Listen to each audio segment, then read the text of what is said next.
नमस्कार, मी डॉक्टर शिवारी वाघ, संचालक aspire education institute, Chhatrapati Sambhajinagar.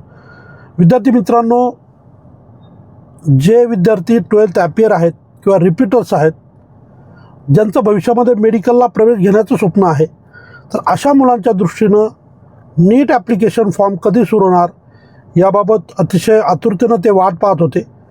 हे फॉर्म कधी सुरू होतील या संदर्भात ऑफिशियली आतापर्यंत कुठलीही गाईडलाईन नव्हती, परंतु आज NTA वतीनं या संदर्भामध्ये सविस्तर गाईडलाईन देण्यात आलेल्या आहेत.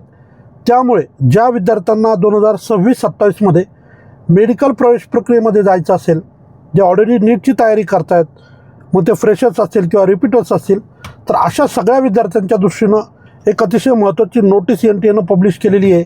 नेमकी नोटीस काय असणार आहेत, कोणते मुद्दे याच्यामध्ये अतिशय महत्त्वाचे असणार आहेत, या सगळ्या विषयांना घेऊन आपण एक सविस्तर व्हिडिओ तुम्हाला या ठिकाणी शेअर करतो आहे. त्यामुळे आपण हा व्हिडिओ शेवटपर्यंत पहा, गरजू मुलांना नक्की शेअर करा. यासोबतच ज्या ज्या विद्यार्थ्यांना नीट ॲप्लिकेशन फॉर्म भरायचे असतील, जे संभाजीनगरला राहतात किंवा जवळच्या परिसरात राहतात, ते आपल्या ऑफिसला येऊन हे फॉर्म भरून घेऊ शकतात. फॉर्म भरण्याची सुविधासुद्धा आपल्या ऑफिसमध्ये उपलब्ध असणार आहे. तर चला आपण पहिले तर डिटेल्स बघूया. साधारण किती दिवस आपल्याला उपलब्ध आहेत, फीस किती असणार आहे, करेक्शन विंडोच्या डेट्स काय आहेत, सविस्तर आपण या ठिकाणी समजून घेऊया. आता सगळ्यात पहिले साधारण नोटीस नंबर, पब्लिक नोटीस आहे 8 फेब्रुवारीची, म्हणजे आजची नोटीस आहे. आणि ॲप्लिकेशन प्रोसेस जे आहे ते आजपासून सुरू झालेली आहे. 8 फेब्रुवारीपासनं सुरू झालेली ही प्रक्रिया 8 मार्च या प्रोसेसचा शेवटचा दिवस आहे. थोडक्यात काय, तर जवळजवळ 1 महिन्याचा कालावधी या ठिकाणी अर्ज प्रक्रियेसाठी आपल्याला उपलब्ध आहे. सो कुठेही काही फार पॅनिक होण्याची गरज नाही.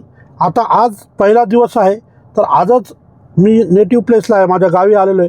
परंतु खूप सारे पालकांचे फोन मला आले, सर आम्हाला फॉर्म भरायचा आहे, तुम्ही ऑफिसला आहेत का?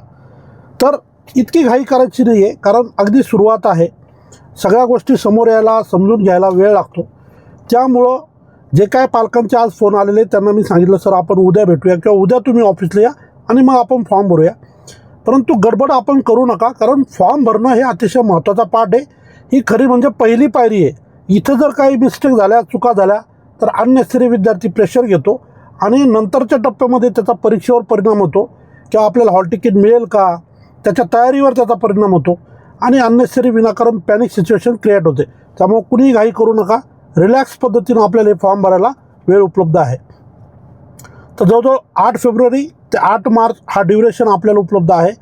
जर इन केस आपल्या फॉर्ममध्ये काही करेक्शन राहिलं, म्हणजे चूक झाली आहे, मग स्पेलिंग मिस्टेकच्या संदर्भात असेल किंवा कुठल्या गोष्टीला करेक्शन उपलब्ध आहे, त्या संदर्भातला डिटेल व्हिडिओ मी परत शेअर करेल.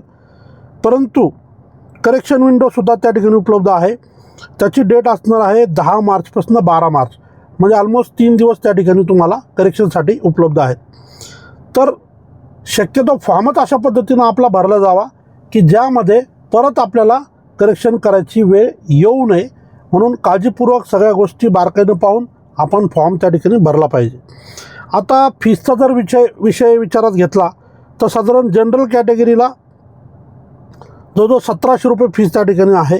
जनरल EWS आणि OBC NCला 1600 रुपये फीस आहे आणि SC ST PWD third gender कॅटेगरीला 1000 रुपये फीस आहे. तर फीसच्या संदर्भामध्ये SC STला 1000, EWS आणि OBCला 1600 रुपये आणि ओपन कॅटेगरी जनरल कॅटेगरीला 1700 रुपये. तर अशा पद्धतीनं आपल्याला त्या ठिकाणी फीज पे करायची आहे.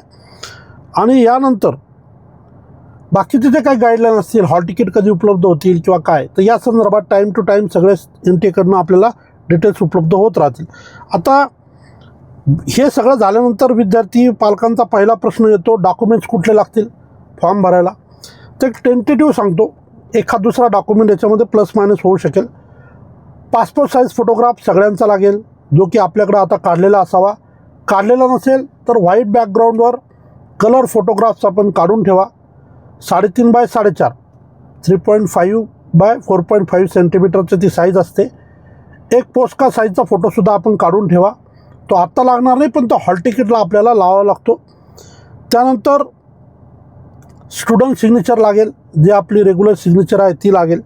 त्यानंतर फिंगरप्रिंट्स, दोन्ही हाताचे बोटांचे ठसे चारही बोटं आणि अंगठा दोन्ही साईड, दोन्ही उजवा आणि डाव्या हाताचे ते अंगठे.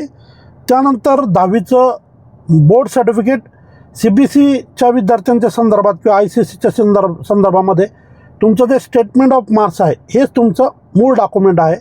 त्यामुळं त्यांनी फार पॅनिक व्हायचं नाही आहे. आणि जे स्टेट बोर्डचे विद्यार्थी असतील त्यांनी 10वीची सनद वापरायची, ज्याला आपण बोर्ड सर्टिफिकेट म्हणतो. त्यानंतर 12th मार्कशीट कुणासाठी, जे ड्रॉपर्स आहेत, रिपीटर्स आहेत, अशा मुलांसाठी 12वीचं मार्कशीटसुद्धा त्या ठिकाणी आपल्याला लागेल.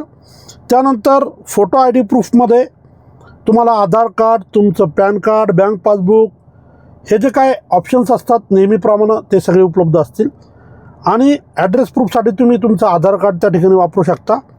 आणि याशिवाय कास्ट सर्टिफिकेट कुणासाठी, जे विद्यार्थी OBCमध्ये बिलॉंग करतात, SC STमध्ये बिलॉंग करतात, अशा संदर्भानं. आता बऱ्याच विद्यार्थ्यांचा हा प्रश्न येतो, आमच्याकडं स्टेटचं कास्ट सर्टिफिकेट उपलब्ध आहे, ते आम्ही काढलेलं आहे, तर आम्हाला सेंट्रलचं काढावं लागेल का? तर बघा, OBCसाठी सेंट्रलचं कास्ट सर्टिफिकेट काढावं लागेल. SC STसाठी सेंट्रलचं कास्ट सर्टिफिकेट त्यांनी काढलं पाहिजे. उद्या जर भविष्यात ॲडमिशन सेंट्रलच्या कोट्यातून घ्यायचं असेल, एम्सला जायचं आहे, जिपमरला जायचं आहे किंवा गव्हर्नमेंटच्या टॉपच्या कॉलेजला जायचं आहे, तर आपण जेव्हा अर्ज केला तेव्हा आपल्याकडं सेंट्रलचं कास्ट सर्टिफिकेट उपलब्ध होतं. त्या कास्ट सर्टिफिकेटचे नंबर्स आपण या अर्ज प्रक्रियेत मेन्शन करतो. त्यामुळे सेंट्रलचं कास्ट सर्टिफिकेट नक्की काढा. हां, ज्यांना माहिती की आपल्याला 250-300 मार्क येतील, 350 येतील, आपल्याला ऑल इंडिया जायचंच नाही आहे, अशा केसमध्ये मग तुम्ही स्टेटचे डिटेल वापरले तरी चालते. परंतु जे मुलं खूप चांगले गुण घेतात, जे की ज्यांचा परफॉर्मन्स खूप चांगला आहे, अशा मुलांनी बिलकुल या ठिकाणी कुठलीही चूक करायची नाही आहे आणि त्यांनी सेंट्रलचं कास्ट सर्टिफिकेट काढूनच आपला अर्ज प्रक्रिया पूर्ण करायची आहे. एकदा रिपीट करतो, 8 तारखेपासून सुरू झालेली ही प्रक्रिया असेल, म्हणजे आजपासून 8 मार्च ही अंतिम तारीख असेल. यामध्ये जनरल कॅटेगरीला 1700 फीस आहे, OBC NCL आणि EWSला 1600 आणि SC ST PWD कॅन्डिडेटला 1000 रुपये. आता फार इम्पॉर्टंट विषय सांगतो, जे मुलं PWD कॅन्डिडेटमध्ये येतात, तर अशा मुलांनी आपला अर्ज भरत असताना PWD ऑप्शन नक्की सिलेक्ट करा. बऱ्याचदा नीट परीक्षा झाल्यानंतर, रिझल्ट लागल्यानंतर काही विद्यार्थी म्हणतात की सर मी PWDमध्ये येतो पण मी अर्ज ओपनमध्ये म्हणजे PWD ऑप्शन मी सिलेक्ट नाही केलं. त्या ठिकाणी मात्र मग त्या मुलांना एंटरटेन केलं जात नाही आणि त्यांचं त्या ठिकाणी नुकसान होतं. असे अनेक मुलं असतात की ज्यांनी PWD कोट्यातनं अर्ज करायला पाहिजे असतो, कारण ते त्या ठिकाणी त्या नियमात बसतात, पण जर अर्ज ओपनमध्ये केला तर मग त्यांची खूप गैरसोय होते आणि नंतर PWD ऑप्शन आपल्याला उपलब्ध राहत नाही आणि त्यामुळे ज्याला ॲडमिशन मिळू शकतं अशा मुलाला ॲडमिशन मिळत नाही. त्यामुळे जे विद्यार्थी PWD कॅन्डिडेटमध्ये येतात अशा मुलांनी, ज्यांच्याकडे UDID सर्टिफिकेट आहे, त्या मुलांनी ते म्हणजे जे स्मार्ट कार्ड म्हणूया आपण त्याला, ते कार्ड वापरून आपलं रजिस्ट्रेशन PWD कोट्यातनं करा. भविष्यामध्ये ज्या मुलांना PWDतून अर्ज करायचा असेल, तुमच्या स्कोर कार्डवर जर PWD मेन्शन असेल तरच तुम्हाला जे व्हेरिफिकेशन सेंटर असतात, ऑथराईज डॉक्युमेंट व्हेरिफिकेशन ज्या ठिकाणी होतं आणि तुम्हाला परत एकदा सर्टिफिकेट इश्यू केलं जातं, त्या ठिकाणी तुम्हाला तेव्हाच एंटरटेन केलं जातं जेव्हा तुम्ही अर्ज करताना PWD ऑप्शन सिलेक्ट केलं होतं. जर तुम्ही ते केलं नाही तर तुम्हाला नंतर एंटरटेन केलं जात नाही. त्यामुळं जे मुलं PWD कॅन्डिडेटमध्ये येतात त्यांनी याची आवर्जून काळजी घ्यायची आहे. अशा पद्धतीनं या सगळ्या इन्स्ट्रक्शन्स आपण काळजीपूर्वक फॉलो करा. या संदर्भामध्ये ॲस्पायर एज्युकेर इन्स्टिट्यूट आपल्याला जी काय मदत लागेल आपण नक्की ऑफिसला व्हिजिट करा. ॲस्पायर एज्युकेर इन्स्टिट्यूटचं ऑफिस छत्रपती संभाजीनगरला फ्रीडम टॉवरमध्ये 5व्या फ्लोअरला आहे. ऑफिस आपल्यासाठी उघडं असतं. आपण प्रत्यक्ष ऑफिसला येऊन फॉर्म भरण्याची प्रक्रिया करू शकता आणि इव्हन दो आपण 2026साठी काउन्सिलिंग प्रक्रियासुद्धा त्या ठिकाणी जॉईन करू शकता.